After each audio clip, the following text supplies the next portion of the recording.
Hello guys, আসসালামু আলাইকুম। কেমন আছেন সবাই? আশা করছি সবাই ভালো আছেন।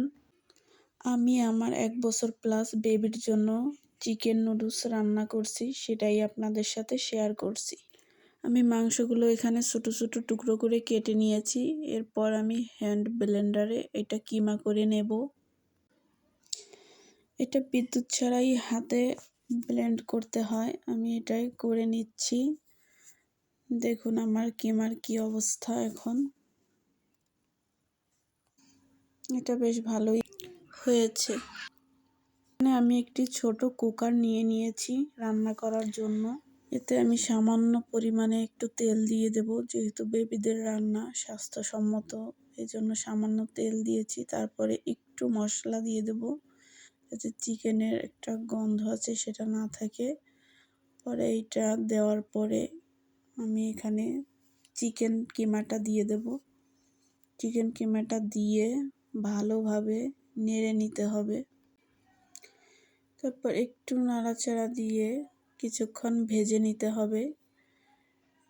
ভেজে নেওয়ার পর এই দেখেন এই অবস্থা। এরপর একটু পানি দিয়ে দেব এটা শুদ্ধ হওয়ার জন্য।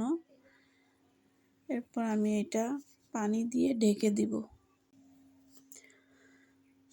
ঢেকে দিয়েছি। এরপর কিছুক্ষণ পর আবার দেখব এটার আসলে কি অবস্থা হয়।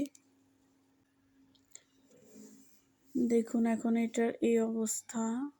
এটা একটু নেড়ে চেড়ে দিয়ে আবার একটু ঢেকে দিতে হবে, কারণ চিকেনটা সিদ্ধ হতে একটু টাইম লাগে। এরপর দেখুন পানিটা পুরোপুরি টেনে গিয়েছে। এখন একটু নাড়াচাড়া দিয়ে আমি কিমা করেছিলাম যে বাটিতে, ওই বাটিতে কিছুটা পানি দিয়ে দিচ্ছি। আর যতটুকু পরিমাণ লাগে ততটুকুই আমি দিচ্ছি। এরপর পানিটা যখন ফুটতে শুরু করবে তখন আমি এখানে দেখেন নুডলসের প্যাকেট, এটা আমি 1 প্যাকেট দিয়ে দেবো এটার ভিতরে। এটা এখন আমি দিয়ে একটু উল্টিয়ে পাল্টিয়ে নাড়াচাড়া করে দিতে হবে। নাড়াচাড়া দেওয়ার পরে এর মধ্যে আমি একটু লবণ দিয়ে দিয়েছি স্বাদ মতো, সামান্য একটু দিয়েছি। এখন আমি এটা একটু ঢেকে দেব সিদ্ধ হওয়ার জন্য।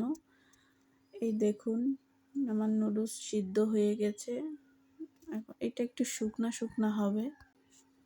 আমার বেবি আবার এরকম রান্নাটাই খেতে পছন্দ করে, ও একটু নরম নরমটা খেতে অতটা পছন্দ করে না। আমি এ পর্যায়ে এখন নুডলসের যে মশলাটা থাকে ওইটা দিয়ে দিচ্ছি। এটা দিলে নুডলসের টেস্টটা আরও অনেকটা বেড়ে যায়। এই দেখুন আমার নুডলস রান্না রেডি। আপনারা চাইলে এটার মধ্যে সবজি অ্যাড করে দিতে পারেন, আমি শুধু চিকেন দিয়েছি। কেমন হয়েছে জানাবেন সবাই।